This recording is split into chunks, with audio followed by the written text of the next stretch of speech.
Hola chicos, ¿cómo están? Nos encontramos de vuelta. En esta oportunidad vamos a continuar con los temas de la unidad 2 y hoy específicamente vamos a ver a las proteínas.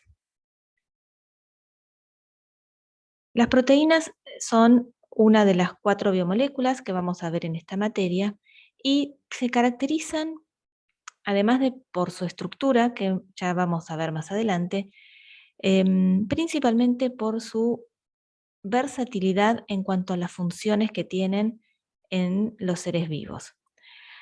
Las proteínas participan en la catálisis enzimática. Las enzimas tienen un alto poder catalítico. De hecho, las reacciones químicas no podrían ocurrir a velocidades perceptibles si no existieran las enzimas. Las proteínas participan en el transporte y almacenamiento, ya sea de iones o moléculas pequeñas. El ejemplo más conocido o más obvio son las moléculas que transportan oxígeno, como la hemoglobina y la mioglobina. También participan en el movimiento coordinado. En la contracción muscular, las proteínas son los componentes principales. La contracción se da por el movimiento deslizante de dos clases de filamentos proteicos. También participan en la respuesta inmune, ya que los anticuerpos, una de las herramientas del sistema inmune, son proteínas. En el soporte mecánico, siendo proteínas teniendo un rol estructural a través de proteínas como el colágeno. En el control del crecimiento y la diferenciación celular, el control secuencial de la expresión genética es imprescindible para el crecimiento ordenado y la diferenciación de las células. Solo una pequeña fracción del genoma se expresa en todo momento. En las bacterias existen proteínas represoras que silencian segmentos específicos del genoma. Y en los organismos superiores, el crecimiento y la diferenciación están controlados por proteínas que se denominan factores de crecimiento. Todas las funciones de las proteínas dependen de su estructura. Y su estructura depende únicamente de su secuencia de aminoácidos, que como vieron en la presentación que les dejamos acerca de los aminoácidos, la secuencia de aminoácidos es lo que se conoce como estructura primaria. Las proteínas tienen una estructura molecular creciente en jerarquía, desde su estructura primaria hasta su estructura cuaternaria y la posibilidad de formar moléculas, macromoléculas, llegando a una estructura supramolecular. Y es esta diversidad, esta jerarquía de estructuras, lo que va a determinar la gran cantidad de funciones que tienen las proteínas. Pero, como vamos a ver más adelante, todas estas funciones dependen de las estructuras que pueden adoptar las proteínas y esas estructuras dependen únicamente de la secuencia de aminoácidos. Los aminoácidos son las unidades estructurales de las proteínas. Es decir, una proteína es un polímero de aminoácidos. De modo que los aminoácidos representan los monómeros, las unidades, como las perlas de un collar, que se van uniendo hasta formar lo que se conoce como cadena polipeptídica y luego la proteína, una vez que esa cadena adopte una estructura en el espacio. Ahora, ¿cómo se unen los aminoácidos uno a uno para conformar esta cadena? En las proteínas, el grupo alfa-carboxilo de un aminoácido se va a unir al grupo amino de otro aminoácido a través de un enlace peptídico, un enlace covalente que es un enlace de tipo amida. Cuando dos aminoácidos se unen, forman un dipéptido. Esa unión libera una molécula de agua. Fíjense, acá tenemos en un esquema más lindo representada cómo se da esa unión, ¿sí? Acá tenemos un aminoácido. Recuerden que siempre tenemos un carbono alfa, un grupo amino, un grupo carboxilo, un hidrógeno y una cadena lateral, que es la que va a caracterizar a ese aminoácido. Entonces, el grupo carboxilo reacciona con el grupo amino, se libera una molécula de agua, que como ven está acá sombreada, y se produce un enlace covalente del tipo amida entre los dos aminoácidos. Ese enlace particular se denomina enlace peptídico.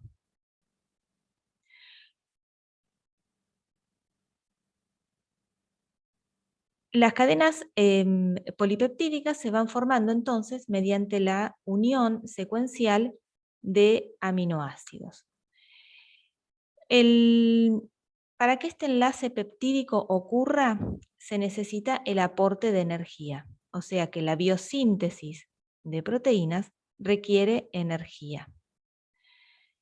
Las cadenas polipeptídicas, a medida que se van formando, tienen siempre un extremo en el que hay un grupo amino libre y en el otro extremo hay un hay un grupo carboxilo libre.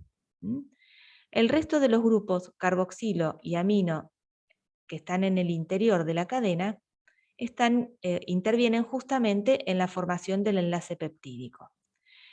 Entonces, esta característica de tener un grupo amino libre en un extremo y un grupo carboxilo libre en el otro, hace que la cadena tenga una dirección. Siempre nombramos desde el grupo amino hacia el grupo carboxilo. Entonces, si nosotros queremos, por ejemplo, mencionar esta cadena que tiene 4 aminoácidos, vamos a nombrar como primer aminoácido la metionina, porque es la que tiene el grupo amino libre. Luego vendrá el ácido aspartico, luego la leucina y luego la tirosina. Las cadenas polipeptídicas son lineales, no hay ramificaciones como ocurre, por ejemplo, con los hidratos de carbono. Y cada aminoácido también se lo nombra como residuo. Entonces, podemos ver que en la cadena polipeptídica hay una parte que es repetida, que es la cadena principal, y se la denomina como esqueleto. Y hacia afuera de ese esqueleto quedan las cadenas laterales de los aminoácidos, que son variables dependiendo del aminoácido que tenga. Entonces, en algunas posiciones puedo tener grupos no polares y en otras grupos polares. El peso molecular promedio de un aminoácido lo vamos a tomar como 110. Entonces, si tenemos el número de aminoácidos que componen una cadena polipeptídica, multiplicando ese número por 110, podremos estimar el peso molecular de esa cadena polipeptídica. Y a la inversa, si conocemos el peso molecular de una cadena polipeptídica y lo dividimos por 110, podemos estimar el número de aminoácidos que componen esa cadena. La masa de una proteína se expresa en unas unidades que se llaman Daltons, que es en realidad una unidad muy cercana a la masa de un átomo de hidrógeno. Las proteínas también son muy variables en cuanto a la cantidad de aminoácidos que la componen. Y en consecuencia es muy variable la masa o el peso molecular que pueden tener. También las proteínas pueden incluir una o más de una cadena en su estructura. Recordemos entonces qué es la masa molecular, ¿sí? Es la masa de un mol de moléculas, siendo un mol un número equivalente a 6,02 por 10 a la 23 moléculas. Entonces, para calcular la, la masa de un mol de moléculas, tenemos que calcular la masa de cada uno de los átomos que la componen y sumarla, teniendo en cuenta cuántas veces está representado cada uno.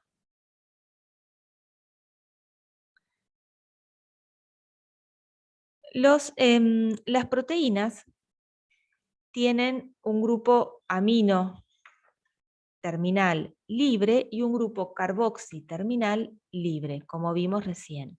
Esos dos grupos tienen la posibilidad de ionizarse, es decir, de adoptar carga positiva o negativa, ¿sí? Como podemos ver acá. El grupo amino puede protonarse para tener carga positiva y el grupo carboxilo puede desprotonarse para tener carga negativa.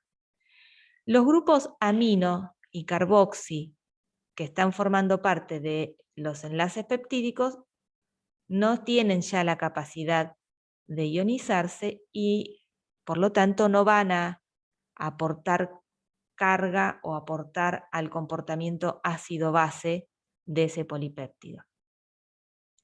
Pero las cadenas laterales de los aminoácidos sí pueden ionizarse, como vieron en la clase de aminoácidos. Entonces, un polipéptido va a tener también un comportamiento ácido-base de la misma manera que lo tienen los aminoácidos individuales, solo que la forma de calcular ese comportamiento va a ser más compleja que de un aminoácido individual. Y del mismo modo, los péptidos tienen curvas de titulación y por ello se les puede asignar un punto isoeléctrico característico, es decir, un pH al cual su carga neta sea 0. Y el punto isoeléctrico es entonces una característica muy importante de las proteínas. Por supuesto que para lograr tener carga neta 0, se tienen que equilibrar las cargas, no solo de los extremos amino y carboxiterminal, sino de todos los grupos de los distintos aminoácidos que pueden llegar a tener carga. La sumatoria de todas esas cargas tiene que ser 0 para estar entonces en el punto isoeléctrico.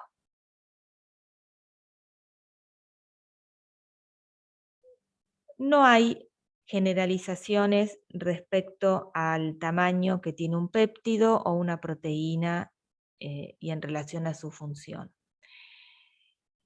Por otro lado, hay péptidos muy pequeños que tienen funciones muy importantes, como por ejemplo ser hormonas, como es el caso de la oxitocina, que es un péptido de solo 9 aminoácidos.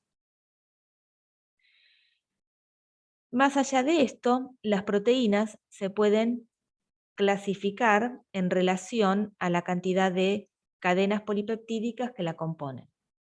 Si tienen una única cadena polipeptídica o si tienen más de una, y en ese caso se dice que son de multisubunidades. En el caso de tener más de una cadena polipeptídica, puede ocurrir que todas esas cadenas sean iguales o que las cadenas sean diferentes. Por ejemplo, en el caso de la hemoglobina, tiene 2 cadenas alfa y 2 cadenas beta, es decir, consta de 4 cadenas, por eso es un tetrámero, pero solo son distintas, alfa y beta, o sea, es un tetrámero o un dímero de 2 protómeros. Siempre cada subunidad la llamamos protómero.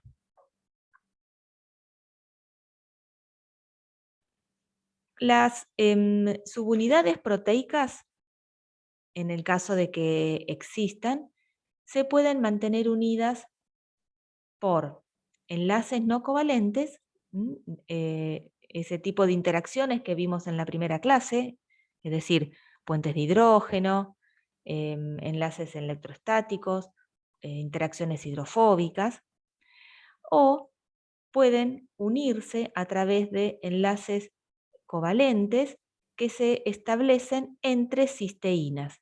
También vimos en la clase de aminoácidos que las cisteínas tienen grupos sulfidrilos que tienen la posibilidad de oxidarse y generar un enlace covalente con otro grupo sulfidrilo de otra cisteína. Este tipo de enlace, que se conoce como puente disulfuro, puede ocurrir dentro de una misma cadena, como pasa acá, o entre cadenas distintas. Y en este caso, lo que logran estos puentes disulfuro es justamente mantener unidas dos cadenas distintas. Obviamente, este tipo de unión es mucho más fuerte y estable que las uniones reversibles no covalentes. En cuanto a la composición de aminoácidos, las proteínas también tienen una gran diversidad. Es decir, tanto en el número total de aminoácidos que tienen como en su composición. Hay aminoácidos que están, por ejemplo, muy representados en algunas proteínas y escasamente representados en otras.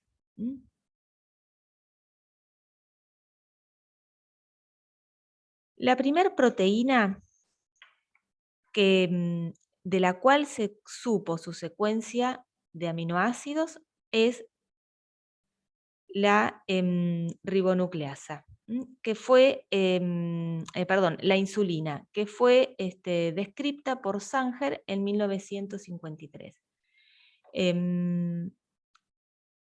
La insulina tiene dos cadenas, una cadena A de 21 aminoácidos y una B de 30 aminoácidos que están unidas por puentes disulfuro.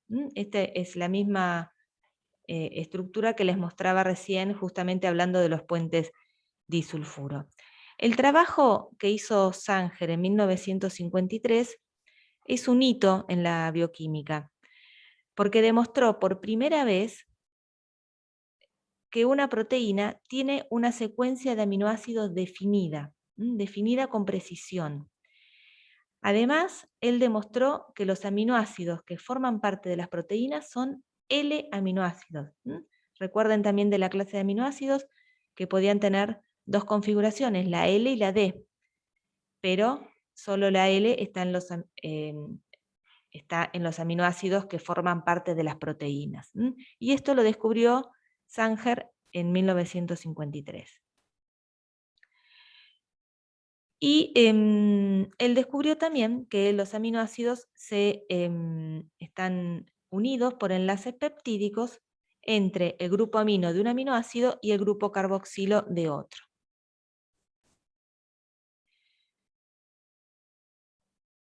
Las proteínas pueden tener aminoácidos modificados. Esto también estuvimos viendo un poco algo en la clase de aminoácidos. Es decir, que algunos aminoácidos que forman parte de las proteínas, una vez que están formando el polipéptido, pueden sufrir modificaciones, que se denominan modificaciones posttraduccionales, porque son grupos funcionales que se les agregan a los aminoácidos una vez que estos ya se unieron y conformaron la cadena polipeptídica. Algunos ejemplos de estas modificaciones son la acetilación, la hidroxilación de la prolina, Esta es muy importante, ya que la prolina hidroxilada forma parte del colágeno, y cuando no hay suficiente hidroxilación del colágeno, que puede estar provocada por déficit de vitamina C, ocurre la enfermedad llamada escorbuto. La glicosilación de algunos aminoácidos, que es muy importante, por ejemplo, en el reconocimiento de los anticuerpos. La fosforilación de serina o treonina, que también es muy importante en las cadenas em, de señales, por ejemplo en las hormonas.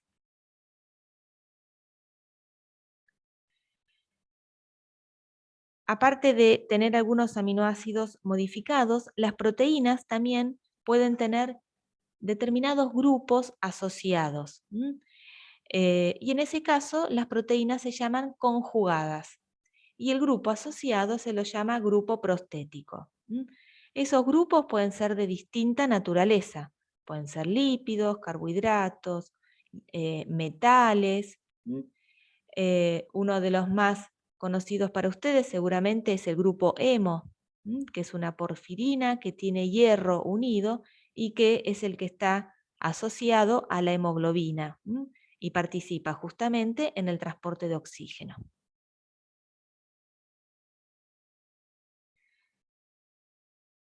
Bien, las proteínas, aparte de estar conformadas por una cadena polipeptídica, que es digamos, es la unión de todos los aminoácidos, esa cadena polipeptídica va a adoptar una estructura espacial. Es decir, la proteína va a tener una conformación, que es justamente el arreglo espacial de todos los átomos que conforman la proteína. Ese arreglo espacial va a involucrar cualquier estado estructural que no involucre la ruptura de los enlaces covalentes. O sea, la proteína se puede plegar, doblar, etcétera, sin que se rompan los enlaces covalentes. Y por supuesto, imagínense una cadena como si fuera un collar. Eso uno lo puede plegar y le puede dar muchas formas posibles. Pero en la naturaleza, en realidad, van a ser solo unas pocas las que prevalecen. Y eso es porque la conformación que va a prevalecer es la más estable.